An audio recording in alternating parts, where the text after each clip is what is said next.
This is Jonathan Agoff here for Pro Boxing Fans. We're here at the final press conference ahead of Cameron against McGee this Saturday night at the O2. On the card is unbeaten heavyweight Thomas Carty. Tom, how you doing?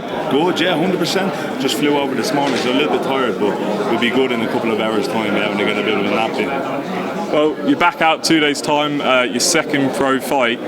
For those that don't know much about you, just tell us how you got into the sport and how long you've been doing it. Got into the sport originally. I was playing Gaelic football back at home. We got really tall and thin, very fast. When I was about 15, 16, I wanted to bulk up a bit, so started the boxing. The football got thrown to the wayside and boxing took off for me as an amateur, Who would you say sort of inspired you in terms of heavyweights you look up to?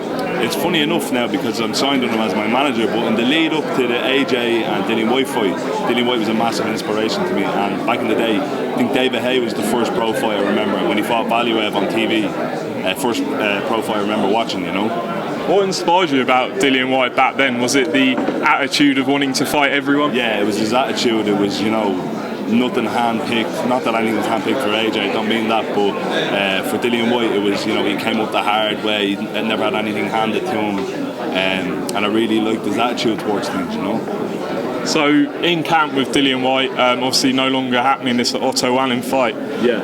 Excuse me. How was the experience in general, though, sparring with Dillian? It was good, it was one of the best camps I've ever been to, and I've been to quite a few now over the last year.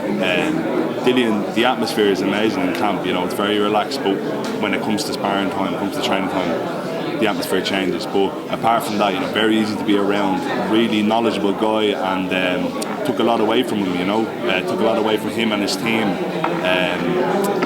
They were really great setup there in Portugal. And so now, I understand he's co-managing you? He's my manager, no. Manager. Yeah, he's my manager now, yeah, absolutely. I mean, Dillian, as we know, manages a lot of fighters. Alan Babic, Yusuf Kamari, who's fighting as well. He does a really good job with them too, yeah. He does a really good job with the guys that he manages already, so it was a no-brainer for me, That's what I was going to say. How beneficial has it been? I mean, clearly he's got you on the card, and going on in the future with it. Yeah, it was a quick turnaround time, because obviously I was announced late to this card. I've known about it for about 2-3 weeks now, but I was training with him for 2-3 weeks before the conversations came about, so a really quick turnaround shows you how efficient they are at their job, and Dillian and the team have been able to get me out on this card, and I'm really thankful that they have, and especially then with losing the main event, that the card is still going ahead and they're keeping me on the card, so fair play, and I'm extremely appreciative of that. What are we to expect of your style come Saturday night? My style, I'd be a slick, good mover, good boxing fundamentals, but big puncher as well, so hopefully you can expect a style that's fan friendly, definitely fan friendly, but then also to the boxing people then as well, that they'll appreciate the fundamentals and the skills. Obviously Dillian's addressed the whole injury, the shoulder injury, and he said he was sort of sparring with the injury. Yeah. Can you just give us any kind of insight into what that was like? So I was first sparring partner in camp with him, so I was there for a couple of weeks before I left for a couple of days. Right. So the injury happened while I was away, so I got all the heavy sparring before the injury happened. So I can't say, I didn't notice, I didn't spar him since the injury, it was beforehand.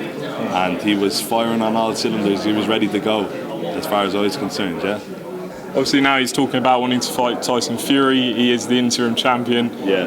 How would you break down a fight between him and Tyson Fury? Obviously styles make fights, and I think that Dillian Whyte is all wrong for Tyson Fury. It's a really hard night's work for Tyson, because Dillian, when he gets in there, he's not going anywhere. He won't be running away, or he'll be there, ready.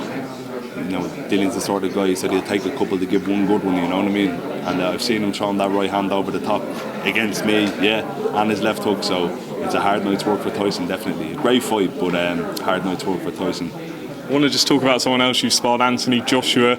I think you did a bit of sparring with him before the Usyk fight. How did you find that experience? So, like that again, I sparred AJ early in his camp before I had to head off, and it was an amazing experience, just to be even considered by these guys to be brought into camp is, to me anyways, it's a huge compliment, to where I'm at in my career. At the time I went to AJ's camp, I just made my pro debut, Right. So to be brought in then after my pro debut, it was a crazy hectic couple of weeks, and learned a lot, really amazing experience to see how at the time champion of the world trains, the intensity they train at, what they do, and how they operate, so it was an amazing experience, yeah. Obviously Joshua's had quite a lot of criticism for the Usyk fight and how his performance went. As someone who you've seen him up close, do you feel like it's slightly harsh, or do you feel he's underrated? Yeah, it's harsh, boxing, brilliant sport. I love boxing so much, but a crazy sport in that a fighter gets beaten and people think he's done. You know what I mean? It's really silly. He's champion of the world. I think he will be champion again. You know what I mean? It's just coming down to tactics and that. AJ's an amazing fighter. So is Usyk, and a really amazing fighter as well. A lot of people consider Usyk now pound for pound number one.